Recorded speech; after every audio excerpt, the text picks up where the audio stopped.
¿Qué tal, queridos amigos? Bienvenidos a una nueva entrevista para nuestro ciclo Entrevistas Buenos Aires. En esta oportunidad, tal cual ven en la imagen, vamos a charlar con Sabrina Cartavia. Sabrina es abogada feminista, recibida con honores en la Universidad Nacional de Buenos Aires. Es parte de la ONG Red de Mujeres, una asociación civil que busca llevar la perspectiva de género a distintos ámbitos. Se desempeñó como abogada del programa de salud sexual y reproductiva de la provincia de Buenos Aires entre los años 2014 y 2015, donde desarrolló políticas de acceso a la interrupción legal del embarazo. Formó parte del colectivo Ni Una Menos desde octubre del 2016 hasta enero del 2018. Es una abogada reconocida por su lucha y defensa de los derechos de las mujeres y actualmente se desempeña como abogada asesora en el Ministerio de las Mujeres en la provincia de Buenos Aires. Con esta presentación pasamos a saludar a Sabrina y agradecerle esta oportunidad de charlar y el tiempo que nos ha cedido, Sabrina. Muchas gracias. Hola, ¿qué tal? Buenas tardes. Bueno, Sabrina, ¿y cómo nace o cuándo nace esta vocación por la lucha de los derechos de las mujeres? ¿En qué Eh, contexto, no? Creo que fue algo que se me despertó en la Facultad de Derecho cuando estaba cursando y a través de la posibilidad de cursar con grandes profesoras como han sido Julieta Di Corleto o Paola Vergallo. Y en esos trayectos, digamos, académicos que tienen que ver con lo que fuimos aprendiendo en la universidad, en momentos en los cuales no había mucha oferta para poder profundizar en las temáticas que tuvieran que ver con género y derecho de las mujeres. Estas profesoras que, digamos, se destacaban por llevar adelante estos cursos, trajeron estas temáticas y a partir de ahí, bueno, ya empecé a estudiar y también, digamos, a compartir con pares, porque fue un proceso en el cual éramos varias compañeras, estudiantes de Derecho, que tuvimos estos intereses y estas inquietudes y bueno, las canalizamos en el estudio y en nuestra profesión. Sabrina, el 28 de septiembre pasado se realizó una nueva marcha del colectivo Ni Una Menos en la ciudad autónoma de Buenos Aires, específicamente hubo una concentración en la Plaza de Congreso. Respecto y en este contexto que nos atraviesa, este contexto electoral, ¿qué riesgos corren los derechos conquistados por el colectivo tras los resultados que se dieron en las pasos y los futuros resultados que se den después de las elecciones generales de octubre? Bueno, para nosotras es muy claro, de los tres candidatos principales, digamos, los que más afluencia de votos han tenido, que fueron Massa, Milei y Bullrich, hay dos, que son Milei y Bullrich, que explícitamente han dicho que, digamos, darían de baja el Ministerio de las Mujeres. Milei fue mucho más allá, digamos, en sus argumentaciones, haciendo una crítica no solo, digamos, a lo que tiene que ver con los derechos de las mujeres, sino también a la educación sexual integral que reciben los niños, niñas y adolescentes en los establecimientos educativos. Y además, bueno, también, digamos, su postura contraria a la legalización del aborto. Entonces, para nosotras los derechos de las mujeres claramente están en riesgo porque dos de los candidatos que han obtenido mayor cantidad de votos se han pronunciado en este sentido. Entonces nosotras también estamos teniendo esto muy en cuenta. Primero y principal, reconociendo que todas las necesidades que tienen las mujeres en esta sociedad no están satisfechas, sino que todavía hay muchas cosas pendientes, pero también señalando que tenemos un camino que ser recorrido, que tenemos leyes que son muy importantes, que han sido fundamentales para el desarrollo de la autonomía de las mujeres, de las niñas y de las adolescentes, y que tenemos que no solamente cuidar aquello que se ha logrado, sino seguir adelante por todo lo que todavía falta. Sabrina, recién mencionabas al Ministerio de la Mujer, donde vos cumplís en la provincia de Buenos Aires, y también a la ESI. Que hacías referencia a uno de los diálogos que fue el más votos al lazo y una secta en el futuro reciente. ¿Qué función cumple el Ministerio de las Mujeres para aquellos que no tienen conocimiento? Y además, ¿cuál importante fue el ESI para los niños y niñas de nuestro país? Bueno, empezó por el final. La ESI ha sido fundamental. De hecho, digamos, hay muchos casos de violencia sexual que se ocurrían dentro del hogar o en el lugar intrafamiliar por personas conocidas que fueron denunciados y que esos abusos pudieron parar a partir de que esos niños, niñas y adolescentes tuvieron información científica veraz y con perspectiva de género brindada por el Estado. Entonces, este es un primer punto por el cual la ESI es fundamental. Después, del punto de vista de la prevención de la violencia por razones de género, nosotras también entendemos que la pedagogía, las herramientas como la ESI, son fundamentales para construir futuros mejores. Entonces, en ese sentido, para nosotras es central no solo, digamos, defender la ESI, sino intentar profundizar en el camino que la ESI ha iniciado. Y después, en relación con la importancia de los ministerios, bueno, yo creo que una cuestión que ejemplifica muy bien por qué los ministerios de las mujeres son importantes es todo lo que nos está pasando y todas las novedades y cambios que está habiendo en un tema que, digamos, ha sido siempre un problema en la vida de las mujeres y sus hijos, que es el impago de la cuota alimentaria, ¿no? Que es un tema que hasta hace un tiempo atrás estaba completamente naturalizado y que gracias al punto tal de que tenemos, según la estadística, un 70% de incumplimiento cuando las parejas se rompen, los padres dejan de cumplir con la obligación alimentaria, y gracias al trabajo del ministerio, que se puso a trabajar sobre este tema, estamos empezando, digamos, a mover el sistema, digamos, que ampara ese incumplimiento que es, de alguna manera, sistémico. Entonces, los ministerios de las mujeres y las áreas de género y oficinas de género en general son muy importantes para justamente poner lente y trabajar sobre temáticas que tradicionalmente han sido excluidas porque no se han considerado importantes, relevantes, y que, sin embargo, son profundamente eh, importantes en el desarrollo y en la vida de un país. Porque pensemos que el fenómeno del empobrecimiento infantil, de la feminización y la infantilización de la pobreza, por ejemplo, no se puede explicar por sí solo si no ponemos el foco también en el incumplimiento alimentario. Al punto tal que agencias internacionales, como por ejemplo UNICEF, a partir de la investigación que hizo la provincia de Buenos Aires, va a empezar a medir, de hecho en la Argentina lo está midiendo ya desde el año pasado, pero digamos a impulso de esta investigación que salió del Ministerio de las Mujeres, esto como un tema central, ¿no? Entonces, para eso sirven justamente las áreas de género, las áreas de política de género.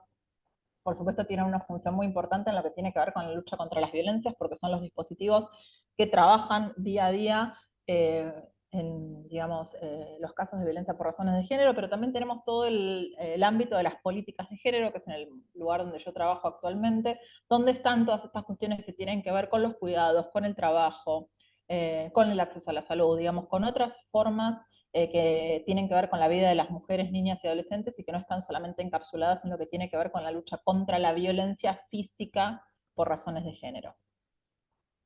Vos recién hacías mención y creo que también lo publicamos al inicio de la entrevista, una frase tuya que recogí de una entrevista que has dado a uno de los tantos medios con los que charlas, acerca de, bueno, ahora podemos elegir en qué momento llevar adelante nuestra maternidad y hacías referencia en esa cita al paso siguiente, que es seguir conquistando derechos y dentro de esos derechos que aún muchas mujeres lo padecen, es la cuota alimentaria. Hacías referencia también a un registro que ha publicado la provincia de Buenos Aires en cuanto al incumplimiento de la cuota alimentaria. ¿Qué refleja ese registro en cuanto a Bueno, la situación de las mujeres en la provincia? cuando nosotros llegamos a la gestión en el diciembre del 19, sabíamos que la cuestión del incumplimiento de la cuota alimentaria era central, porque lo escuchábamos, porque lo vivíamos, porque era algo que hacía parte de la cotidiana de las mujeres de la provincia, pero en realidad del país. O sea, con cualquier mujer que hablas frente a la separación, esto es un tema relevante. Quisimos ponernos a trabajar en ese tema y cuando empezamos a hacer el relevamiento para buscar evidencia científica, información, para poder generar una política pública basada en datos, nos encontramos en que no había datos. Entonces, frente a esto, o había alguno muy disperso, pero no había, digamos, una investigación seria que se pusiera a ver, por un lado, lo cuantitativo, o sea, cuánto incumplimiento estábamos viendo, y además lo cualitativo, o sea, cuáles eran las condiciones que generan y permiten e impulsan ese incumplimiento. Entonces, lo primero que hicimos fue ponernos como meta realizar una investigación que se vio cruzada por la pandemia. Entonces, nuestra primera parte de la investigación tiene una encuesta que respondieron más de 6.000 mujeres en los 135 municipios de la provincia. Para nosotros era muy importante tener un reflejo completo del territorio provincial por las diferencias que hay en una provincia tan diversa como la nuestra. Y a su vez, sacamos de esa encuesta muchísima información. Quizás el dato que es más relevante y que no voy a decir que nos sorprendió, porque sabíamos que el incumplimiento era muy amplio, sino que nos impactó, fue que aproximadamente en 7 de cada 10 casos, cuando una pareja se separa, los varones, los padres, se desligan de todo tipo de responsabilidad en relación con el cuidado, no solamente desde el punto de vista económico, o sea, no pagan la cuota alimentaria, o pagan muy poco, o pagan cuando quieren, o utilizan el pago de esa cuota alimentaria como una variable de ejercer control y poder sobre la expareja.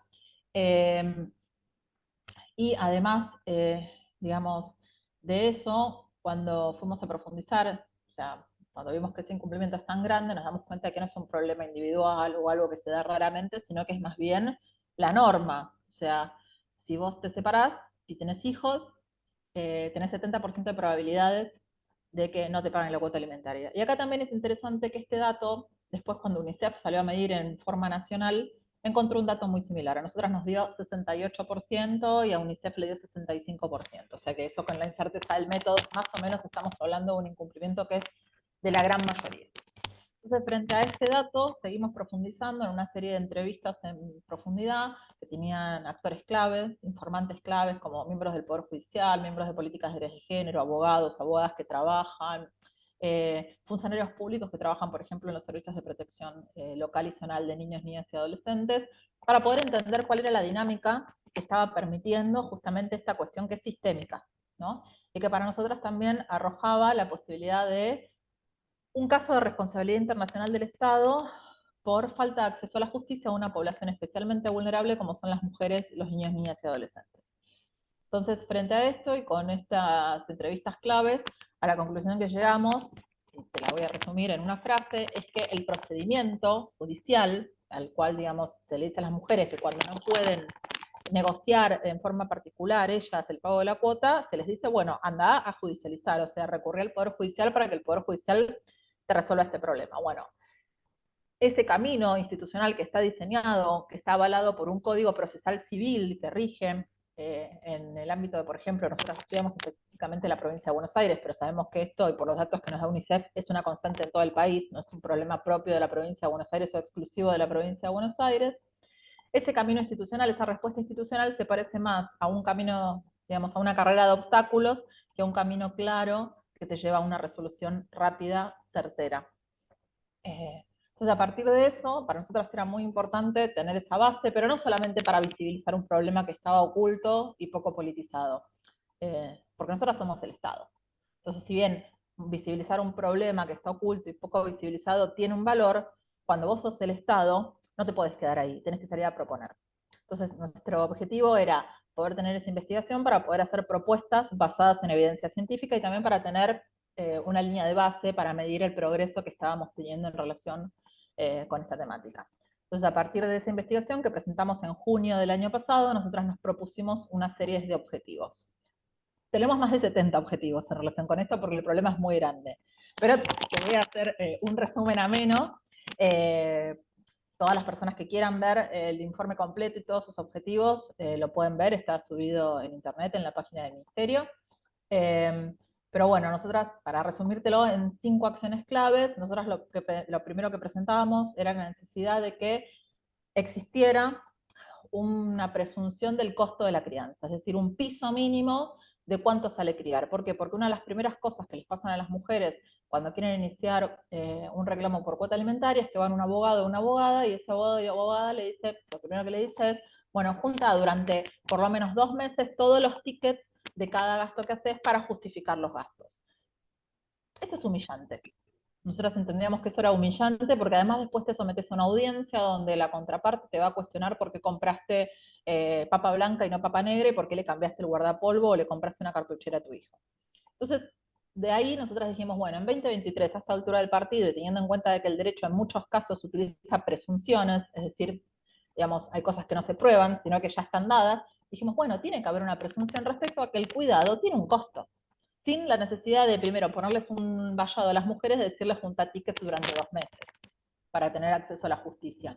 Entonces, a partir de ahí, cuando nosotros presentamos este informe, invitamos y tuvimos reuniones con muchos actores claves de diferentes áreas estatales, porque este es un problema que cruza los 3 poderes y los 3 niveles del Estado. Entonces se necesita trabajar con todo ese cúmulo de agencias estatales. Entonces, una de las personas que vino a esa presentación que hicimos en junio del año pasado fue Sol Prieto. Sol es directora nacional de Economía, Igualdad y Género, que te recomiendo que algún día la entrevisten. Y a partir de esta idea que tuvimos nosotras desde el Ministerio de que se podía establecer un piso mínimo, ella nos dijo, nosotras esto lo podemos hacer desde el Ministerio de Economía de la Nación. Y acá va otra vez, digamos, la importancia que tienen las agencias de género en los diferentes lugares del Estado. Y ahí empezamos un trabajo en conjunto que derivó en que el INDEC tomara esta medición con el apoyo del presidente Massa, que fue quien solicitó que el INDEC se haga cargo de esto. No fue algo sencillo porque era una medición pionera, esto se hace por primera vez en el mundo, es un dato oficial que el INDEC está publicando todos los meses a partir de julio de este año, que salió por primera vez el índice crianza, y ya tenemos alrededor de 15 fallos en todo el territorio nacional que lo están aplicando para determinar el monto de los alimentos. Entonces, para nosotras esto era el primer paso que ya obtuvimos, o sea que ya tenemos, digamos, un logro a partir de ese informe. Y los otros pasos tenían que ver, bueno, en gran medida en la utilización de esta presunción. ¿Por qué? Porque el índice de crianza también lo que tiene es una actualización que es mensual, o sea, todos los meses se actualiza. ¿Y por qué para nosotras era importante la actualización mensual? Porque otro de los problemas que vimos es que en muchos casos la cuota se determinaba por una vez y nunca más se volvía a actualizar el monto. Que sabemos que en este contexto eso es algo terrible. O, como está prohibida por ley la indexación de las cuotas alimentarias, una ley que tenemos desde la década del 90 y que todavía persiste en nuestro ordenamiento legal, las mujeres se veían obligadas a litigar todos los meses, o cada 2 meses, o cada 3 meses, o cada 6 meses, para exigir que cambiara, digamos, que variara el monto de la cuota alimentaria. Y lo que tiene de bueno el índice de crianza, que nosotros decimos, es que justamente esa variación que se da mensualmente se puede utilizar como herramienta para poder actualizar las obligaciones alimentarias cuando no se pone o no se genera otro mecanismo que las partes, digamos, acuerden y no quede ese vacío legal de, bueno, ¿cómo se actualiza esto? Si se actualiza o que si siempre tenés que volver, digamos, a litigar, a endeudarte y a contratar abogados. Entonces, esto era otro de los problemas. Otro de los problemas que nosotras notamos y que estamos ahora presentando proyectos de ley en la provincia de Buenos Aires para modificar es justamente esto yo te decía, del camino que recorren las mujeres, que está determinado por lo que dice el Código Procesal Civil y Comercial de la provincia de Buenos Aires en este caso. Y uno de los principales problemas que tenemos es la notificación, por ejemplo. O sea, decirte que para iniciar un proceso vos tenés que notificar. Y nosotras tenemos casos en los cuales la notificación es imposible, porque hay lugares que son de difícil acceso, porque hay lugares donde los notificadores judiciales no se quieren meter, o porque simplemente los varones arrancando la chapita de la puerta de su casa zafan de ser notificados. Y lo que nosotras venimos a plantear justamente en relación con esto es que podemos utilizar unas herramientas, que tenemos las notificaciones que se pueden hacer en forma telemática, que durante la pandemia esto se utilizó. Nosotros lo queremos, digamos, poner ahora en el Código Procesal Civil. Hay juzgados que lo aceptan, juzgados que no. Nosotros queremos universalizar y simplificar las cosas a través de una reforma procesal. A su vez queremos que el índice de crianza no sea una potestad que el juez puede utilizar, sino que sea una obligación de tenerlo en cuenta a la hora de determinar. Entonces también por eso lo queremos agregar al Código Civil al Código Procesal de la provincia de Buenos Aires como una pauta que los jueces tengan que tener en cuenta a la hora de determinar la obligación alimentaria. Y bueno, y otra de las propuestas que nosotros teníamos era en relación con los registros de deudores alimentarios, que lo que vemos es que actualmente no tienen grandes resultados. De hecho, de la investigación que nosotros hicimos, vimos que en la provincia de Buenos Aires, en unos 20 años de creación del registro, había tan solo 5.000 personas anotadas, el 98% eran varones, pero cuando fuimos a ver la tasa de efectividad de la medida, es decir, digamos, si vos pones este tipo de medidas es porque esperas que la persona cumpla con el pago y solicite el levantamiento. Bueno, lo que vimos es que esa solicitud de levantamiento se da en menos del 4% de los casos todos los años. Sabemos que no está haciendo, digamos, mucho efecto. Entonces ahí nosotros estamos proponiendo que haya un registro, si bien están bien los registros a nivel de las provincias, que haya un registro universal, digamos, unificado a nivel nacional, para compartir información, porque otra cosa que vimos es que de repente una de las medidas más efectivas que tiene ese registro de deudores alimentarios es que no te permiten sacar o renovar la licencia de conducir, pero que la zafan muy rápidamente, porque si por ejemplo vivís en Carmen de Patagones, te cambias el domicilio a Viedma, si vivís en San Nicolás te cambias el domicilio a Rosario, y si vivís en el conurbano bonaerense te cambias el domicilio a Capital, y se acabó, ¿no? Eso es porque los registros no comparten información. Y además, otra cosa que nosotros veníamos proponiendo y que ya se empezó a implementar hace unas pocas semanas, es que ya nosotros tenemos en la Argentina un registro de deudores, que es la central de deudores del Banco Central de la Nación, que alimenta al Veraz. Entonces, una de nuestras propuestas es que se empiece a usar esa central de deudores, que no puede ser que sea más terrible o peor para el sistema que una persona deba una cuota o una tarjeta de crédito a que no le pague los alimentos a su hijo. Porque acá también lo que tenemos es un problema cultural, ¿no? Porque nosotras no es que queremos que los varones cumplan porque los obliga el Poder Judicial. Queremos que los varones cumplan porque tienen que ir con responsabilidad en los cuidados. Esa es la única forma que tenemos en realidad de cambiar esta realidad, no solamente a través del uso del derecho para perseguir personas.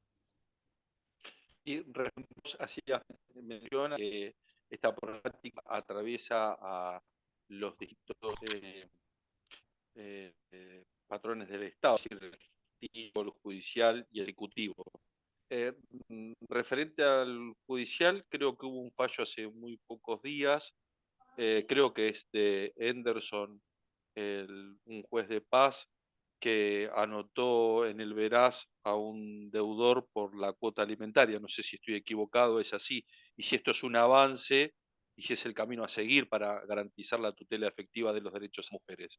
Sí, bueno, justamente ese juez que es de Deró, provincia de Buenos Aires, vino a una de las charlas que nosotras hacemos desde el Ministerio de las Mujeres, donde tenemos este tipo de conversación como la que estamos teniendo ahora. Bueno, nosotros la estamos teniendo con diferentes actores en diferentes lugares de la provincia.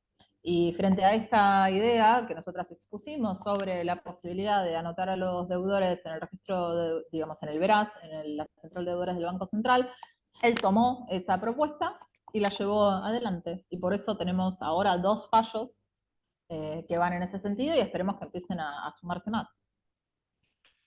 El pasado 2 de octubre, si no me equivoco, se realizó un curso eh, sobre esta cuestión para operadores judiciales.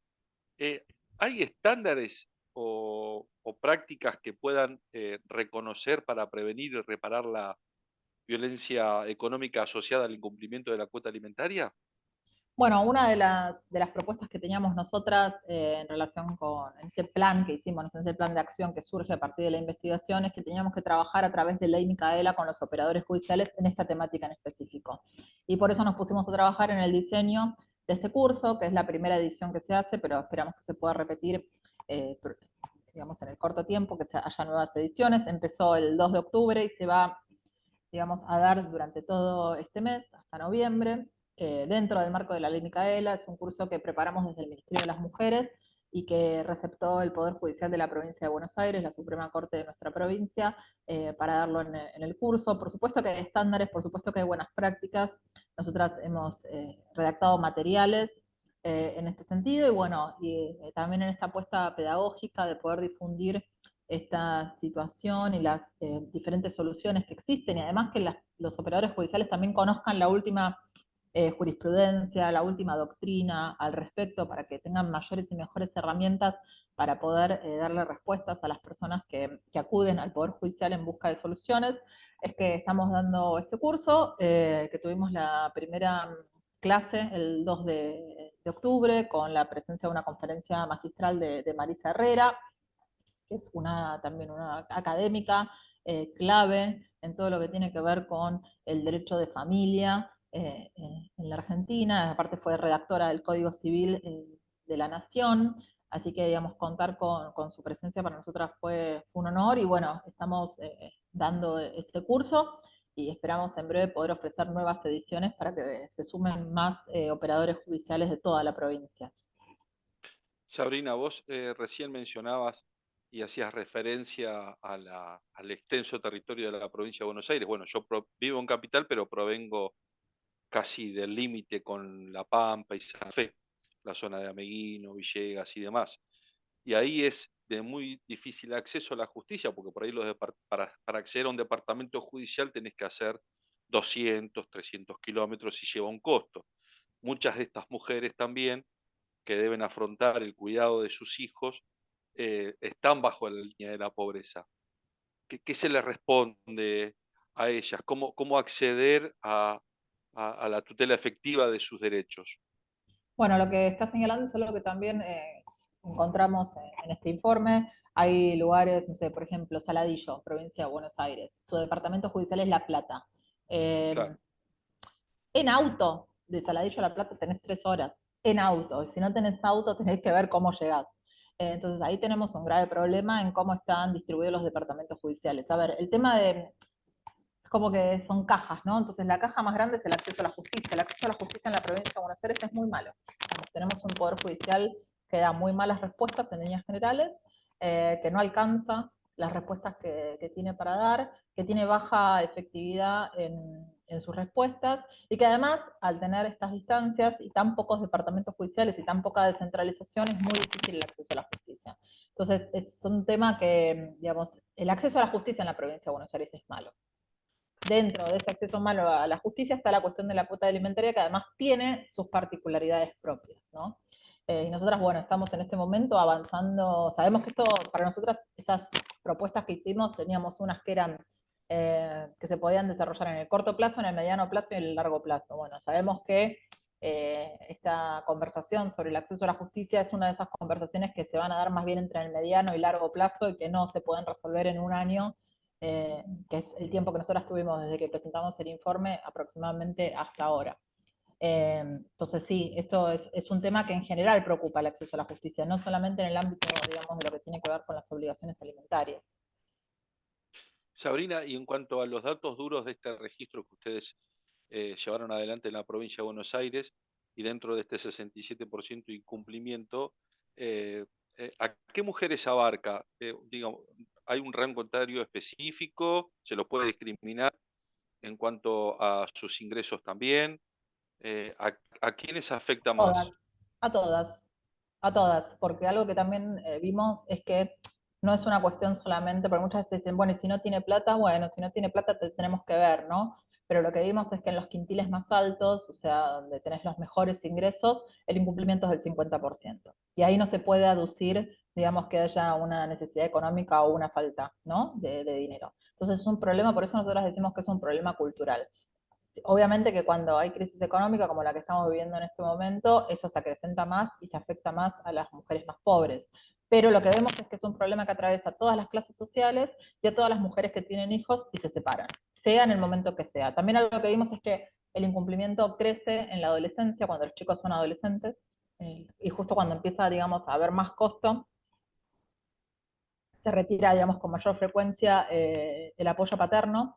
Y después, bueno, esto que te decíamos, ¿no? En los quintiles más altos el incumplimiento es del 50%, en los quintiles más bajos el incumplimiento es de 4/5. O sea, vemos que hay mayor incumplimiento, pero cuando vemos que el incumplimiento es tan alto en los quintiles de arriba, nos damos cuenta de que no es solo una cuestión de tener unos recursos, sino que tiene que ver con, digamos, la matriz cultural de nuestra sociedad. Pero te diría que no es un problema solamente de Argentina, porque cuando seguimos, investigamos, vimos que en realidad es un problema regional y global.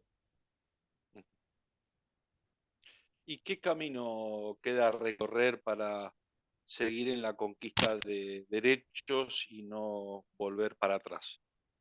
Bueno, nosotras creemos que la mejor defensa de lo conquistado es la propuesta, por eso también seguimos en esta línea. Entendemos que habiéndose conquistado el derecho al aborto, y también con un feminismo que fue muy activo y un movimiento de mujeres que fue muy activo en la rama del derecho penal, ¿no? En el reclamo sobre el derecho penal, porque bueno, ahí no se nos estaba jugando la vida y la libertad.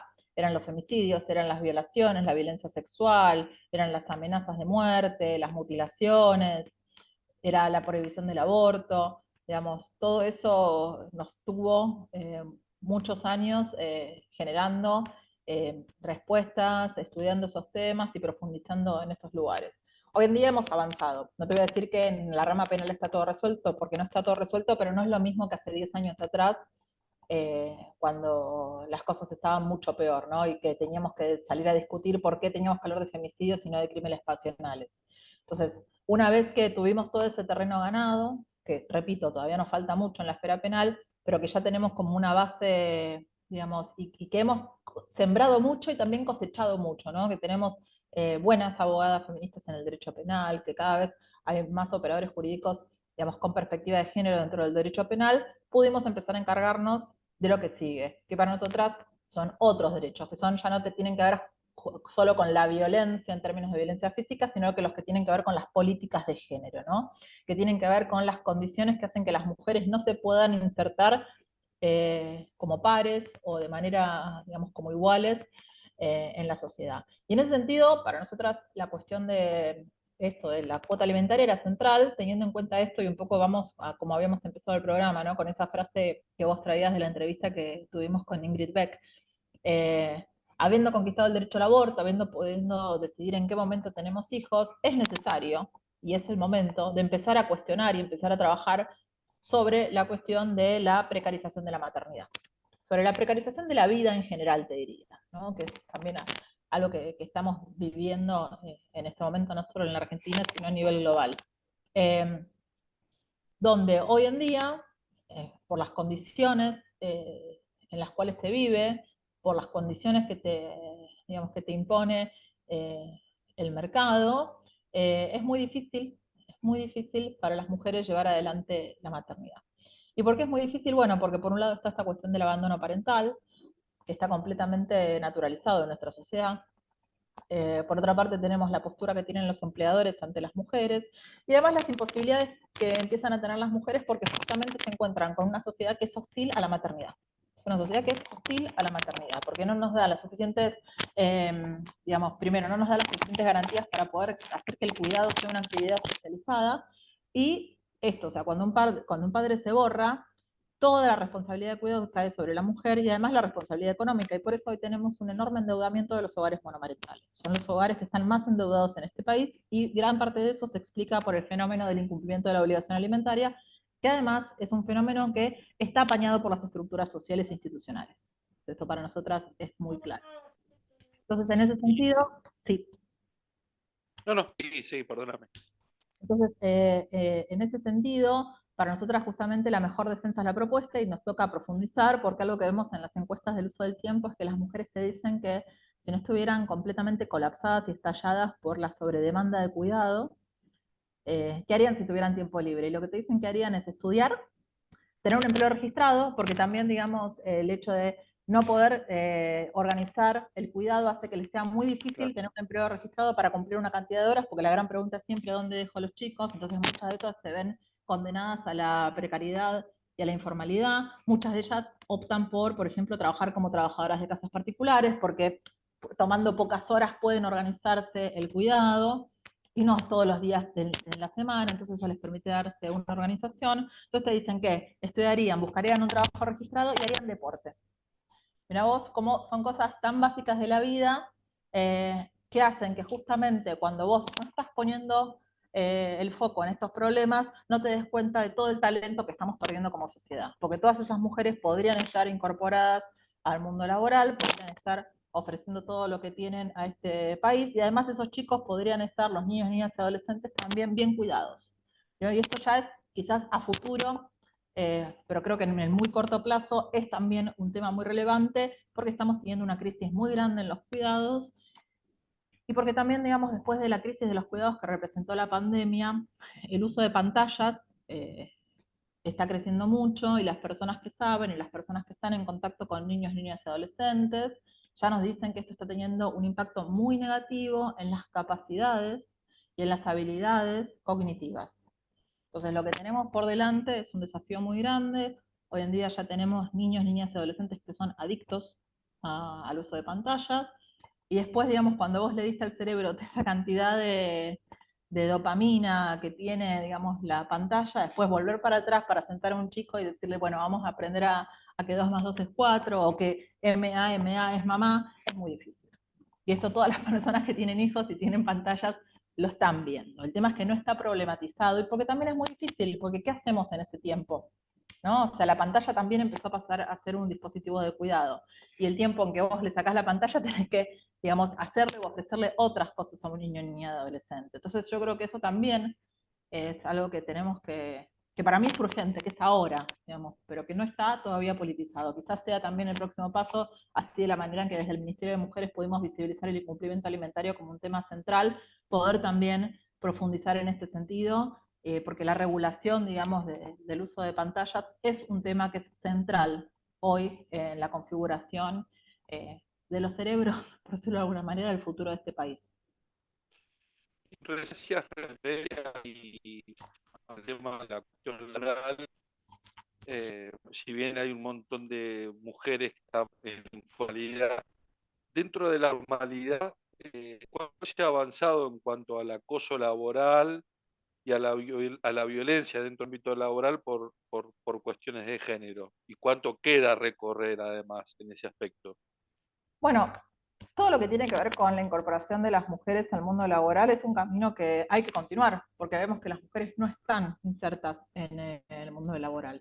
Pero ahí también, digamos, lo que hay que agregar es que ese acoso que vos señalás, tiene de alguna manera una razón de ser, que todo depende, viste, cómo lo mires. Porque si vos te centrás y decís, no, bueno, es un problema de sexualidad, ¿no? Decís, bueno, es acoso sexual, desde el punto de vista, viste, que muchas veces dice, bueno, los varones tienen una energía sexual que es más alta o es más libidinal que la que tienen las mujeres.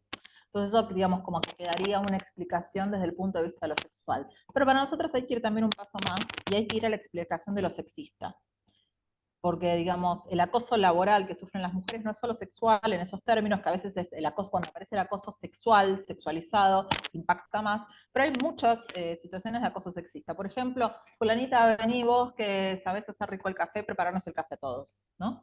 Y vos decís, pero ¿qué implica esto? ¿No? Ahí. Y bueno, lo que te das cuenta es que en realidad, cuando vas a la profundidad, el acoso sexual y el acoso sexista implica poner a las mujeres en un lugar, ¿no? Y es el lugar de objeto sexual en el acoso sexual, el lugar de objeto de comodidad doméstica en otras formas de acoso sexista. Todos lugares que nos sacan del ámbito laboral. Son todas acciones que nos vienen a decir, vos no perteneces a este lugar. Y si estás acá, es porque te dejamos, pero no porque te lo merezcas. Entonces también esto lo que viene a decir es que las mujeres no estamos capacitadas para tener lugares de decisión, ni siquiera para salir a trabajar en muchos casos, ¿no? Que esos lugares, que el ámbito público, que el ámbito laboral sigue siendo una prerrogativa propia y exclusiva de los varones.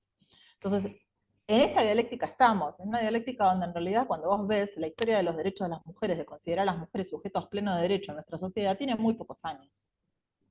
Sin ir más lejos, bueno, yo te podría decir, no pudimos abortar hasta hace 2 años atrás, hasta 1985 no teníamos la patria potestad de nuestros hijos compartida, la patria potestad era exclusiva de los varones, o sea, todas las decisiones las tomaban los varones, las mujeres no las podían tomar.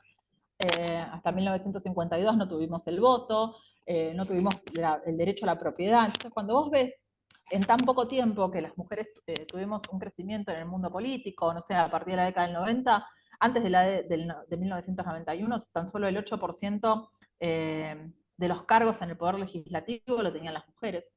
O sea, como si no fuéramos más del 51% de la población. Entonces, cuando vos vas en retrospectiva, te das cuenta de que en realidad en esta sociedad y en muchas sociedades occidentales, los derechos de las mujeres son una novedad, o sea, que las mujeres seamos sujetos de derecho es una novedad. Y por supuesto va a haber resistencias.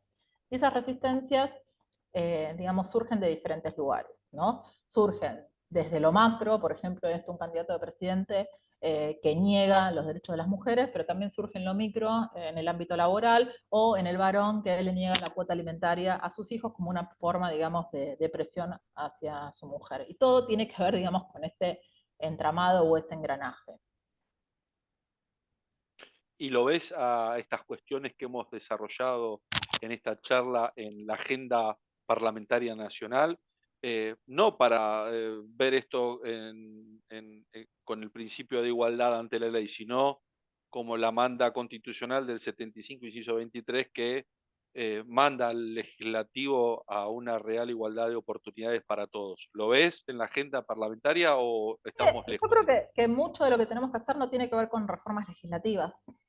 O sea, las reformas legislativas pueden ser útiles para determinados problemas, para ir resolviendo algunas cuestiones, pero no todo lo vas a resolver a través de las reformas legislativas. Por eso es tan importante que entendamos, digamos, esto como un problema o una competencia que tiene los tres poderes y los tres niveles del Estado. O sea, no se va a resolver solamente en un lugar, es algo, digamos, donde todos tenemos que trabajar. Y por eso estas áreas de género, estas áreas de política de género, y brincadas en los diferentes lugares del Estado son muy buenas, porque tampoco de nada te sirve un Ministerio de la Mujer si vos no podés transversalizar la perspectiva de género en todos los ministerios que tiene, digamos, un Estado.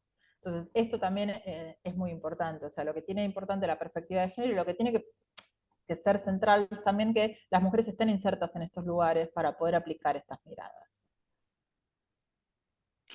Sabrina, te quiero agradecer muchísimo el tiempo, la posibilidad de charlar y la oportunidad de transmitir a todas las mujeres del interior de la provincia de Buenos Aires que están conectadas a nuestro perfil de Facebook y nuestro canal de YouTube. Así que por eso te quiero agradecer muchísimo el tiempo y la aceptación a esta charla, a esta entrevista. Bueno, para mí fue un placer, te agradezco mucho Juan por la oportunidad y por haberme hecho la invitación a participar y bueno, le mando un saludo a todas las mujeres. Y bueno, y la idea de seguir organizándonos y de poder presentar un freno a la crueldad, eso también me parece fundamental, ¿no? Recoger la historia de las mujeres de este país, la historia de las abuelas y las madres de Plaza de Mayo, que en contextos horribles de terrorismo de Estado pudieron ponerle un freno a la crueldad, y me parece que otra vez y a veces cansa, pero bueno, otra vez tenemos la obligación de ponerle un freno a la crueldad eh, y de alguna manera, eh, una vez más, salvar a la Argentina de los demonios que se están despertando. Sabrina, te agradezco muchísimo.